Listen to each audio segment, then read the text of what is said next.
Coming up at first, Jay-Z couldn't get any record label to sign him. Life in the Brooklyn Marcy Projects was certainly a hard knock life. He dropped out of school, was selling crack, and had been shot 3 times. He knew that music was all he wanted to do with his life, but he couldn't get anyone to take notice of his first CD. So what did he do? He began selling his CD out of the boot of his car. The dude is now listed to have a net worth upwards of $650 million. J.K. Rowling was pretty much penniless, suffering from depression, and was a single divorcee raising a child on welfare when she attended school and penned her Harry Potter series. In a span of only 5 years, she became one of the richest women in the world with a net worth of over $1 billion.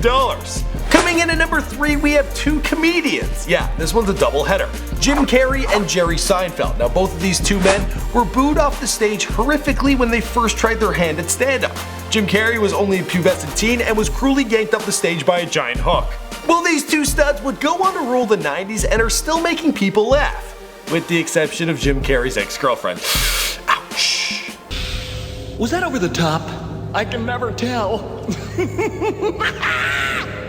Actress Carey Mulligan was rejected from every single drama school she ever applied to. An auditor at Drama Centre London told her to be a children's TV show presenter instead. The good thing about working for children? Well, you have fans for a good 20 years. The persistence, it would pay off, and Carey Mulligan would go on to star in Wall Street, Money Never Dies, Drive, and The Great Gatsby. Where Leo, well, he was a little too creepy obsessed. What are you doing? Elvis Presley. This man is still earning more money each and every year than most people could ever imagine. And the dude, well, he is the stuff of legend. But back in 1954, Elvis was still a nobody. After an early performance, the stage manager fired young Elvis Presley, stating, "You ain't going nowhere, son. You ought to go back to driving a truck." Interesting fact, Elvis would shake his leg while he performed because he was nervous, but you would already know that if you had watched the Before They Were Dead I made on Elvis Presley. What's going on, guys? My name is Michael McCrudden, and welcome to 25 rich and famous people who failed at first. Now, for recent subscribers, this is going to seem like a whole new format, but for the old faithfuls, you will recall I've done this before for rappers as well as porn stars. Both series you should check out right me out. Well, at least after this video. Why am I doing this? Well, as we approach 1 million subscribers here on this channel, I'm reflecting on how remarkable this YouTube experience has been, and I will share with you my many failures trying to get into the entertainment industry when I finally do my own Before They're Famous video. You guys have been asking for it like a whole bunch since way back in the day, and I think that's going to be the appropriate time. Alright, let's get back to this list. Most people know Oprah as the most iconic face on TV, as well as one of the richest and most successful women in the world.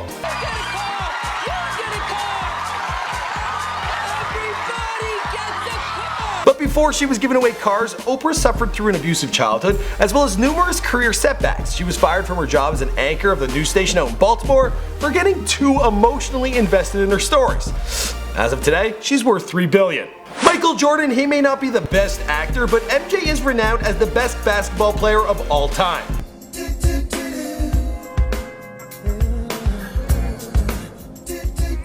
Let's see if I remember how to do this. Michael Jordan was actually cut from his high school basketball team. I'll let Amber tell that story. He tried out for the varsity basketball team, but during his sophomore year, he was only 5'11". He was deemed too short to play at that level. Motivated to prove his worth, Jordan became the star of Laney's junior varsity squad and tallied several 40-point games. The following summer, he actually grew 4 inches and trained rigorously. I believe I can fly. Moving on to the number 8 spot, we're going to take a look at Kurt Cobain's Before They Were Dead.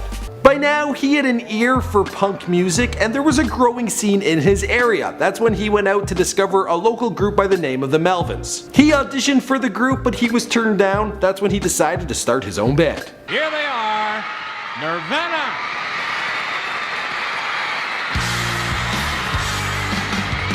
Famed inventor Thomas Edison, responsible for the electric light bulb, phonograph, and the man who went on to hold more than 1,000 patents, was told by his teachers that he was too stupid to learn anything during his youth. The great Colonel Sanders, he managed to become one of the most iconic mascots in the world of fast food. Not only was he making money off the franchises around the world, but he was also making money for having his face on the bucket, and the sign, and the napkins, and everything else. Prior to this, the man had been fired from dozens of jobs and had switched careers just as many times. He had failed at law and at medicine and had multiple startups collapse under his feet. He had pitched his chicken recipe to 1,009 locations around America before one Utah truck stop allowed him to serve his magical herbs and spices.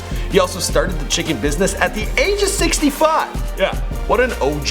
He sold his business at the end of the day for $122 million and died in the same Canadian suburban town I was born in. Yeah, small world, Mississauga, Ontario, Canada. Vera Wang, her dream was to make the US Olympic figure skating team. It didn't happen. Then she became an editor at Vogue, but the devil wears Prada and her life was hell. Move it.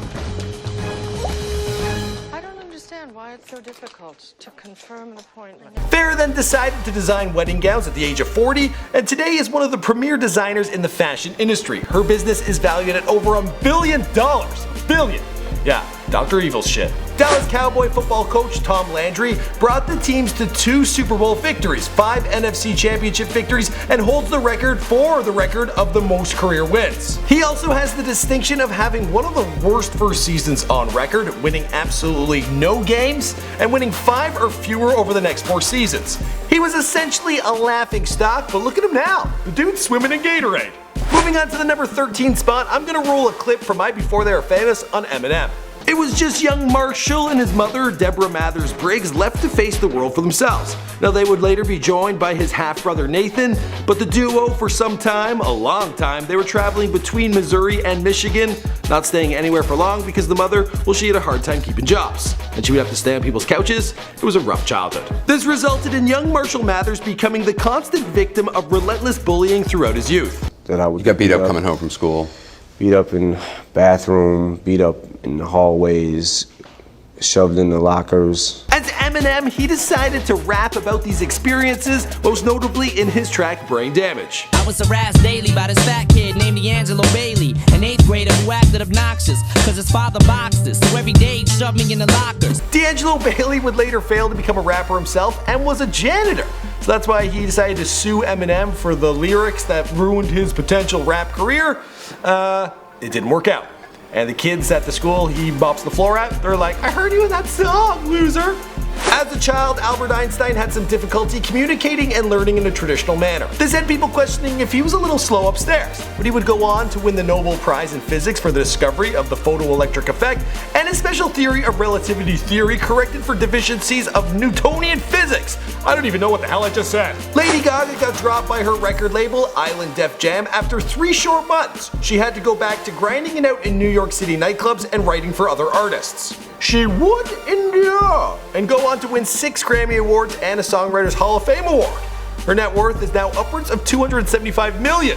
Feel like though with that money, she could afford to wear more than meat. Walt Disney, before the man would build a theme park empire, movie studio, and hold hands with Mickey Mouse, Walt was fired by a newspaper editor because he lacked imagination and had no good ideas. He had several businesses fail and was working as an ambulance driver during World War I. When he eventually started his own animation company, well, he scraped by on next to nothing. And then he released Steamboat Willie in 1928, and that changed things.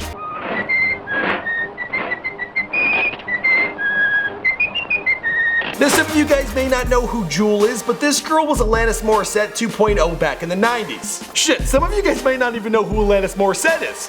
Let's talk about Jewel. Jewel's family back in Alaska, they were living on so little that her father would drag her to nightclubs and make her perform so they could bring that money home so they could eat. She decided if she was gonna make it, she would have to move to California. There she lived inside her car and was a street performer before she got her big break. She now has a net worth of $30 million. Arnold Schwarzenegger, we all know the legacy of the man today. Governator, Terminator, bodybuilder, but as a young child, he grew up in the shadow of his older brother. He was told he didn't have the right physique to make it as a heavy lifter, and then Hollywood, they turned him down time and time again due to his Austrian accent. In his first role, well, they dubbed right over him. I'm tired of the same old faces. Oliver Stone, this Oscar-winning filmmaker, began his first novel while at Yale, a project that eventually caused him to fail out of school. No one would publish his book, so he moved to Vietnam to teach English. He later enlisted in the army and fought in the war. The upside to this, well, he picked up enough first-hand experience to be tasked as the director of Platoon, Born on the 4th of July, JFK, and Natural Born Killers. Bill Gates is a Harvard dropout from an upper-class upbringing. The guy was a computer whiz, so he likely knew he was onto something big. But in his early adulthood, he also had multiple run-ins with the law. His early Microsoft endeavors failed, and one can only imagine mom and dad were like, "This dude is going nowhere fast." The black sheep for sure. But look at him now! I can't even tell you how much money this guy has, just go check out his before they were famous, like 70 billion or something crazy. Now we all know Will Smith is the man, but back when he was grinding his way out of Philly as the Fresh Prince, a rapper, he did hit it big in 1987 with the debut album Rock the House. That made him a millionaire before the age of 18, but then he got hit with a $2.8 million bill from the IRS, and well, he was pretty much up shit's creek. That was until NBC signed him up for a TV show, and then, well, it was smooth sailing. But show business is stressful. That show could have failed and he would have been fucked. Babe Ruth, the man with the home run record, plopping out 714 during his career, was also notorious for his frequent strikeouts, as many as 1,330 in all. In fact, for decades, he held the record for strikeouts, and was kind of like, ugh, why is he on the team? He sucks. Anyway, the guy, well, he went on to state, "Every strike brings me closer to the next home run." Fred Astaire was the king of Broadway in the 20s and Hollywood film in the 30s, but during his first screen tests, an executive wrote, "The man can't sing, he can't act, he's slightly balding, and well, he can dance a little."